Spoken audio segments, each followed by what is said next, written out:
History suggests that the first gendered bathroom appeared in 1739 at a Parisian ball, where it was considered eccentric and fun. It was not until the mid to late Victorian era that public facilities were anything other than male only. This meant that women out and about had to either hold their bathroom needs until they returned home or improvise. Think long skirts and plentiful gutters. Some women carried a urinette that could be used discreetly under those long skirts and then dumped out.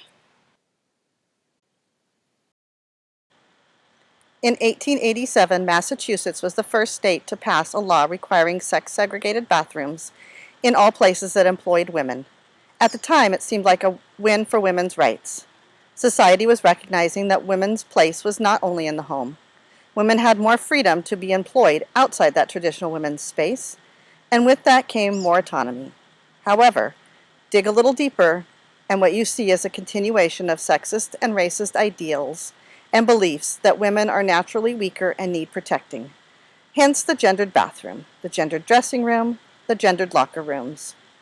Fast forward to today, and this sexist and racist argument is still being used to keep bathrooms gendered, and even more insidiously, to force individuals to conform with gender norms and remain within the cis heteronormative system of male or female. I wrote the following two poems to give a snapshot of the bathroom experience where I work. I wrote them to point out the need for gender-neutral bathrooms in the most frequently utilized space in our building. I believe that the ADA compliance remodel would have been the perfect opportunity to take one step further and consider the bathrooms from the standpoint of universal design and gender-neutral space. Instead, those opportunities have been lost until the next remodel is required. Your gender, please.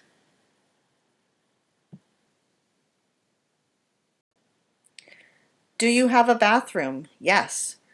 Through the glass door, first door on the right.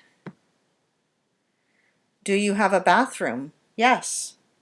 Through the glass door, down the hall, halfway down on the right. Do you have a bathroom? Yes. Pregnant pause. Well, I tried to decide which one to send you to. Because you see, our bathrooms are gendered, which means I need to know which you are. No, I'm sorry, they all have a gender, so you must too. Yes, I know it's different. On the third floor. But if you don't have business on the third floor, I can't send you there. Gendered on the first, neutral on the third.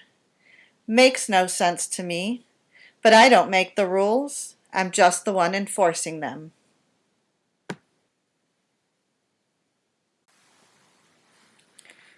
Gendered on the first, neutral on the third, as if traveling from one floor to another removes your gender. Or maybe it exists on one floor, but not on another. Ridiculous, I agree. At behavioral health, no less. Let's not reinforce, point out, create anxiety around gender, dysphoric or otherwise. Because here at behavioral health, we are gendered on the first, neutral on the third. Do you have a bathroom? Yes. Please tell me your gender, then I will tell you where to go. ADA compliance. Before, door so heavy, even fairly abled individuals can hardly push it. Once inside, good luck pulling it open. Add a wheelchair and you are pretty much trapped. Let's fix that. One bathroom at a time. Men first, because remember, here at Behavioral Health, we are gendered on the first floor. During. Sorry, the men's bathroom is closed for ADA upgrades, but we have porta potties outside 100 times a day for 6 weeks. Wait! Now the women's is closed.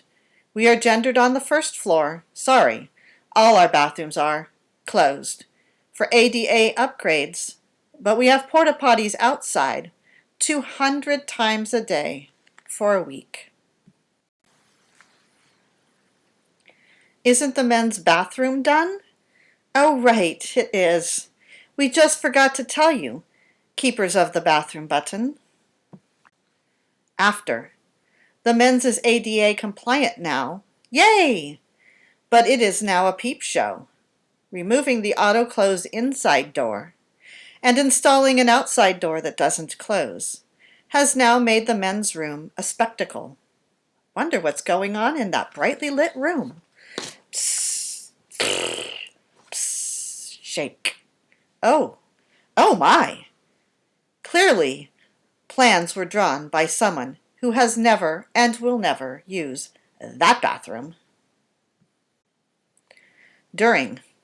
On to the women's room, because remember, here at Behavioral Health, we are gendered on the first floor. Sorry, the women's bathroom is closed for ADA upgrades, but we have porta potties outside 100 times a day for 6 more weeks. After. The women's is ADA compliant now. Yay! But aren't we all the same height, roughly? Seated? Then why, when I sit on the toilet, do I have to bend double, reach nearly off the seat, to simply reach the toilet paper? And why did they relocate that soap dispenser behind the faucet? It used to be hung nicely on the wall, in front of the counter. Now to reach either dispensers, I end up with a wet stomach. I can only imagine the struggle of someone needing ADA accommodations, but hey, we now have 2 ADA-compliant bathrooms. But you will still need to tell me your gender so I can direct you to the correct one.